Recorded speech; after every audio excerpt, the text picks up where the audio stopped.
You have questions, we have answers.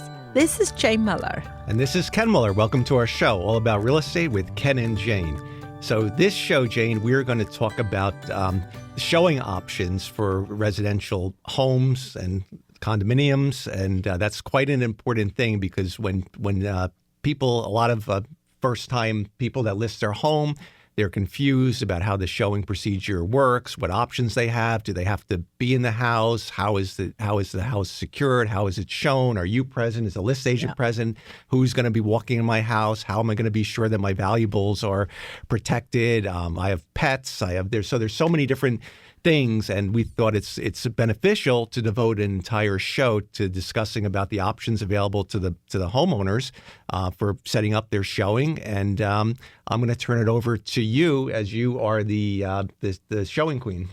Showing queen. I thought you call me open house queen. Now I have a showing queen. Well, that's part of it too. But you're well versed in explaining, because you deal with the residential buyers, so you're well versed in during the listing presentations, and so it's best. I think with communication is always key. So it's best, and whatever you take for granted if you're an agent out there listening to the show. Whatever we assume or take for granted, most homeowners don't, because they don't go through this experience on a day-to-day basis. They might be 20 or 30 years since they last sold their house, and they have no idea what a Supra is or what a lockbox is or the different options available to them. So there's many different choices and many different ways they can be notified, and time intervals. So there's a lot of things to discuss. You are absolutely right, Ken. I have so many sellers have a lot of concerns. That's why we dedicate this show to explain in details. Hope that gonna help you if you're thinking about selling your home, or as a buyer, you will hear from the seller perspective how the concerns and how we're gonna address it. First of all, a lot of seller would ask, right? And who's going to come to my house and how it's done? Most of the cases, when the home went on the market, the buyer agent will schedule a showing. There's a few ways to schedule showing. Most of the cases in today, they can click on MLS. There's automatically a online app. They can schedule online, or they can call or text listing agent, which is some agent prefer. But the benefit is via online. There's 24 hours because every agent have a different time.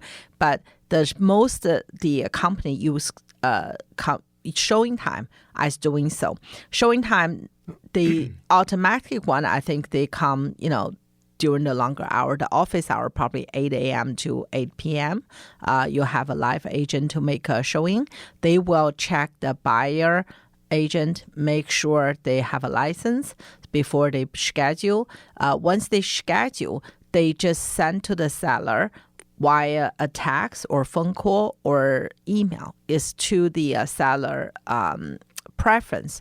Because I did have a long time ago, I did have a lady, she said, I'm retired, no problem, just tell them to call me, because sometimes I don't see my phone very often, so if they text me, I could miss it. I said, sure, no problem. So I put it in showing instruction, call, text, and email. And that was 3 years ago. That time they have crazy amount of people want to see. So within half an hour, she called me. She says, Jane, please, can you take me off the phone? The people keep calling me. I just like crazy calling me. So one of the key topics, or one of the first categories, I guess, if I want to break it into that way, is that you have to convey to the sellers their preferred method for being notified when there's a requested showing, which can be by phone, by text, by both, or by phone, text, and email. Yeah. Right. You can choose any combination. Right. And most of the people, especially if you're working, you don't want to be bothered by phone, most of the people chose text and email. The reason you check email is because when we calling and get a feedback, the feedback will be emailed to you. So that's why most our client, with our team clients, chose text and email. Okay, so and I'll give the questions pretending I'm the homeowner. So that would be one of my first questions would be how I'm notified, and then the question would be when is my home going to be showed? Because I've heard a lot of homeowners ask the question, okay, my home is on the market. Am I going to have a showing in an hour from now, or am I going to have it in 2 hours from now, or tomorrow, or oh my God, now the house is listed. So the question, the second category would be the when. Yep. When is my home going to be shown? And yes. then you can explain to them all the different options Sure. for blocking time. Yep. Once again, that's a very good question, Ken. When the home can be shown, first of all, when the house first hit the market, we have no control when the first showing or subsequent showing come through. That's really driven by the buyer when they want to make appointment. However, the seller can set up the framework. For example, some sellers said they have a pad or, they need a time. They can say no same day showing. So what that means is if something can set up 24 hours notice, but with 24 hours notice, if I want to show tomorrow 3 o'clock, but now it's 8 p.m., my client just called me as a buyer agent, right? But I can't because 3 o'clock is not in 24 hours. So normally we understand that the occupant may need in the morning know what they should prepare the house or not, or make arrangement. So I would highly recommend the no same day showing would be slightly better than the 24 hours notice. Right. Or maybe to quantify it, put in a 12-hour notice because showings usually end by 8 p.m. Yes. or so. So if you put a 12-hour notice, that would take you to the next day. Yes. And showings normally would start at like no sooner than 9 a.m. for a residential, right? Yeah. Once again, that's really a seller's choice, because a lot of time, the reason we put a no same day showing, Ken, is because once the occupant leave in the morning, so that's the thing. But 12 should be enough because you can't really, it really depends what time the agent, some agent late night, some agent early morning. So that's why we say no same day.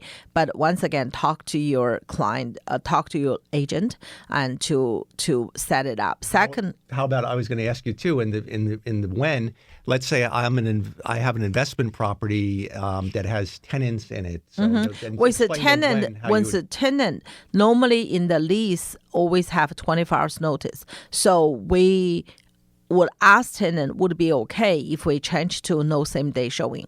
Most of them say yes. If they don't, you have to obey the lease agreement, which is 24 hours notice. So, and with the tenant, I feel the more you work smoothly with them, and the better result will be. Right. So, and wouldn't you say oftentimes with tenants that you find out that even just because they can entertain a request that's outside the same day showing, they still may decline the showing. Yes. So oftentimes I think it's beneficial if you represent a client that has a tenant occupied property, that you work out a mutually agreeable schedule of block times and days for when the tenant would be most likely to be available or make the house available for showing. Yes, and that's not only apply to the tenant, which is great example. Also, if the owner have a pet or owner have young children, it's very hard to get house ready. So we recommend that too. So give a block. Say for example,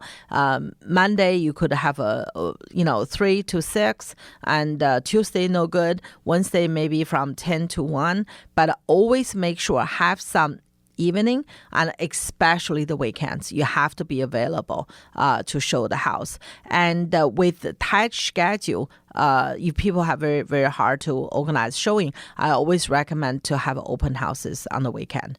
The reason is sometimes if the buyer normally accompanied by the buyer agent, is hard for these both can be available, right? So if we have an open house, let's make it much easier for any buyer see the advertising, can freely come to see the place. And if they like it, they're going to work with their agent, may come back the second time, may not, but at least they have an opportunity to showcase the home. Right. And how are these showing? How does the buyer agent typically become aware of the showing schedule of when the home is available? Because again, most listeners out there don't, or ask the question, they don't realize that the buyer agent has has access to the MLS and then through Yes. typically through a showing time app, so they can go online and then if for example, in your example, let's say the tenant says I'm available to show the house on Tuesday afternoons from 1 to 4, Fridays from 1 to 4, and Saturdays and Sundays from 12 to 5 p.m.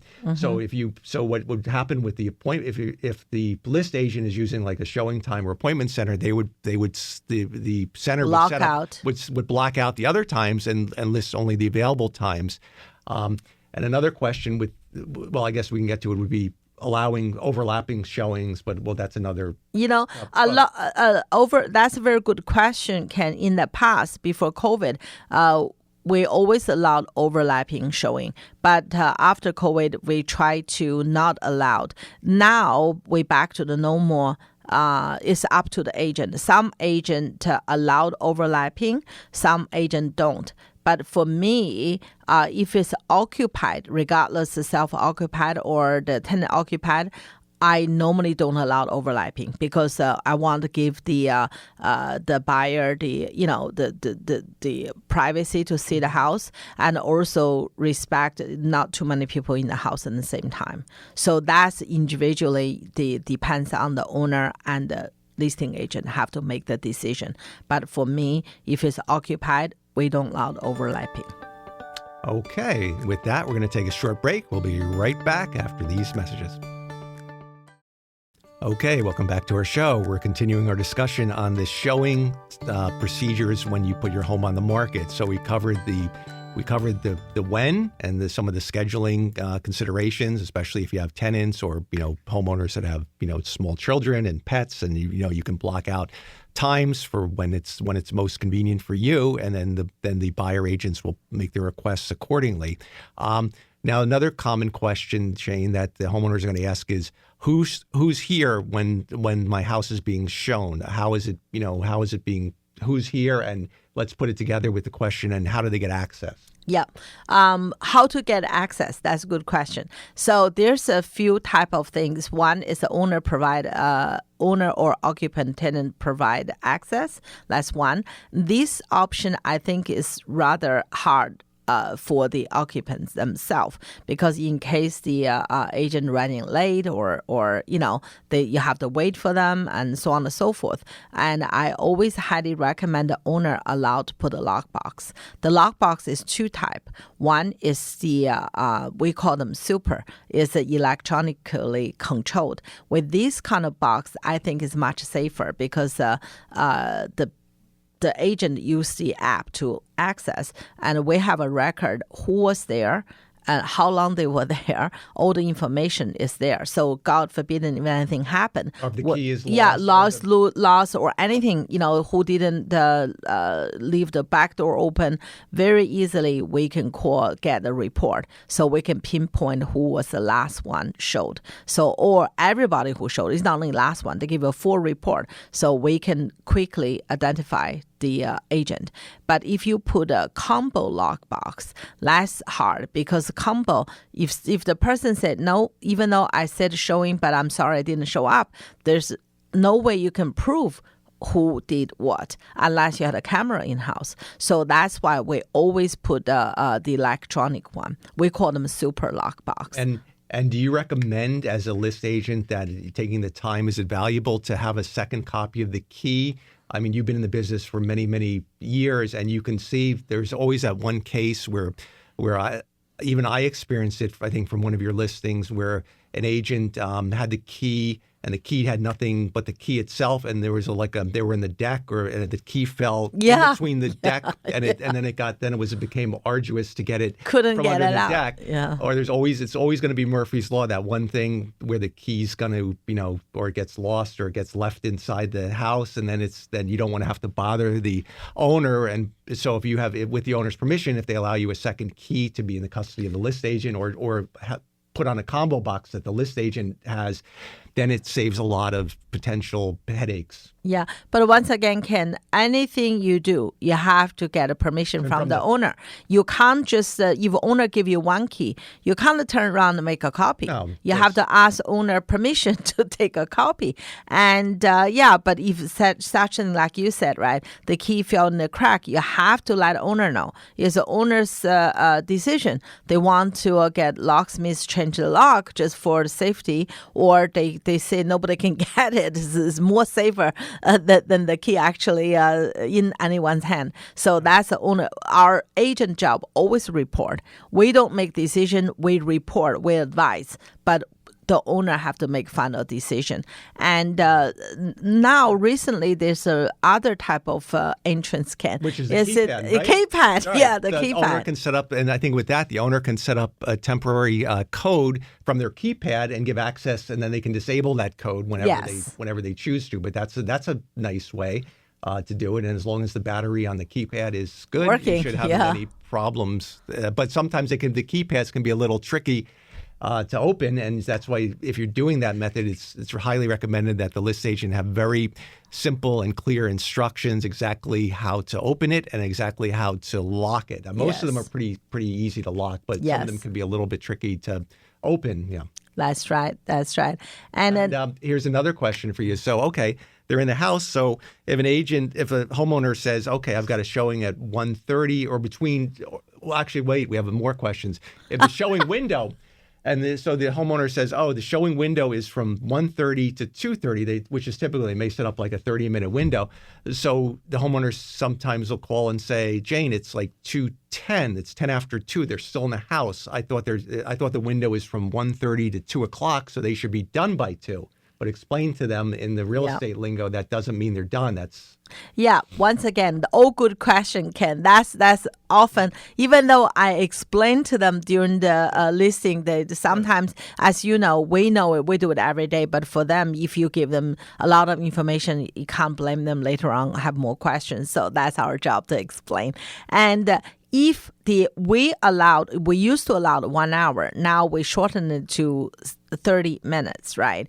But sometimes that 30 minutes or an hour is not for them to finish the showing. That's the window.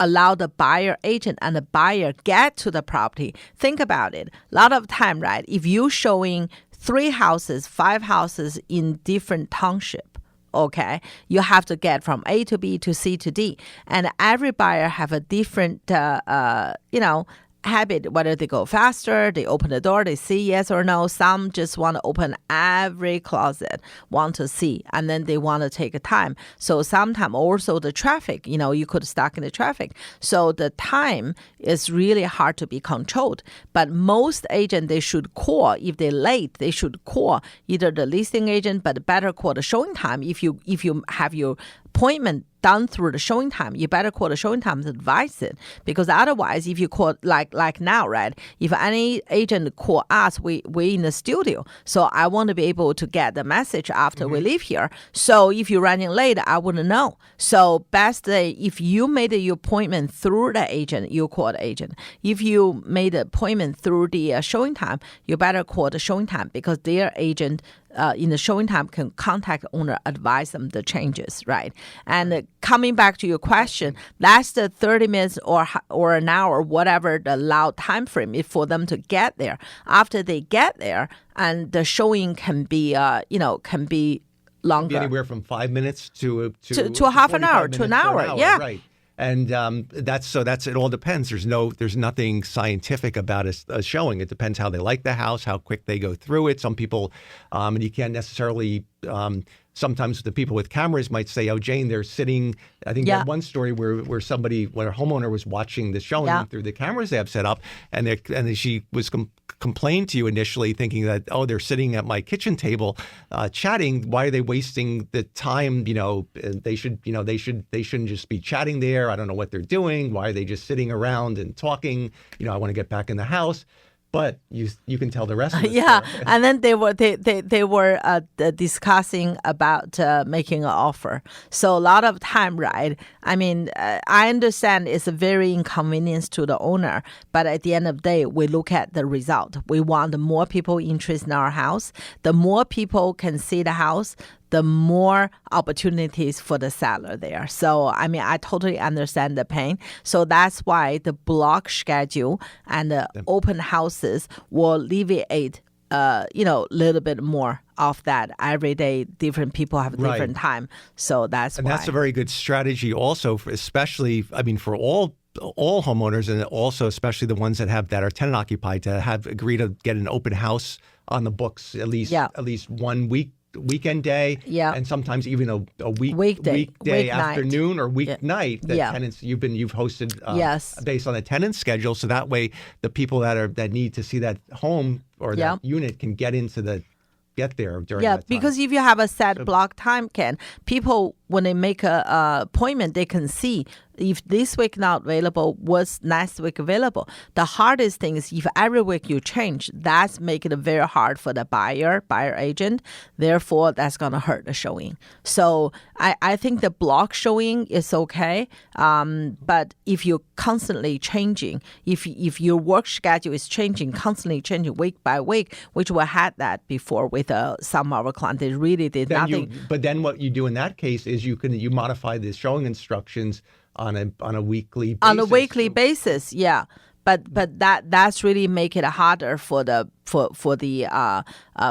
buyer agent to schedule. But we still try to push to have at least one permanent open house for everyone. Yeah. So we still try to push that. So in that case, we have some stability, to allow the showing for more people to come through. And sometimes you get the question from the homeowner. You said, "Oh, Jane, John Smith and Jane Doe were supposed to show my house this afternoon at 2:00 till 2:30. We waited till about 3. No cars ever showed up. What happened? I didn't see anybody go in there. They might have been walking or circling the neighborhood, which that can happen. That can happen, unfortunately. Yeah, sometimes I'm so sorry that happened, but it does happen. Sometimes if the buyer changed the schedule, the agent may forgot to cancel, and or the buyer came.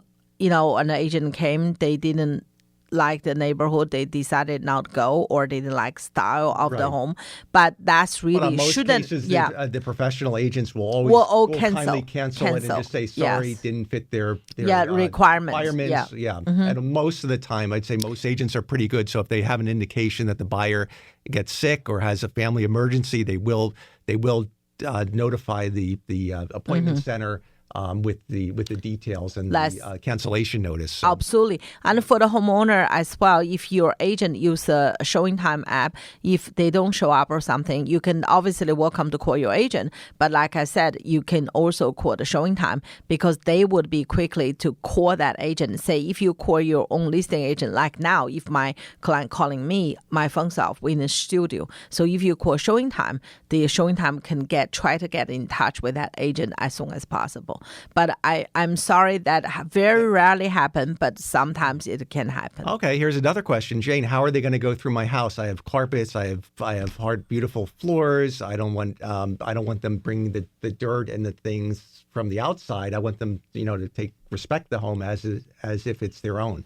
That's a very good question, Ken. As a Mueller team, we do very differently. It's not because of COVID. Even before that, we always supply the shoe covers, right? Booties, as booties. So we allow them to either take off their shoes and we respect not everybody want to do that. We supply the booties so they can see the house. But a lot of time we have to remind the buyer agent, you just go through the house first because sometimes they see the first floor and they directly go to the backyard and they come back. Right. So, that's just common sense. And you normally do much more. I mean, the shoe covers are just the basics. I think what also you do for all your listings, typically you have a lot of the notices, not to touch signs, the thermostats and signs where appropriate, not to use the lavatory, the water facilities, just as to respect the home and and so it's usually it should be kept in the condition it was when the homeowner left it. Absolutely. And your listing agent always in call,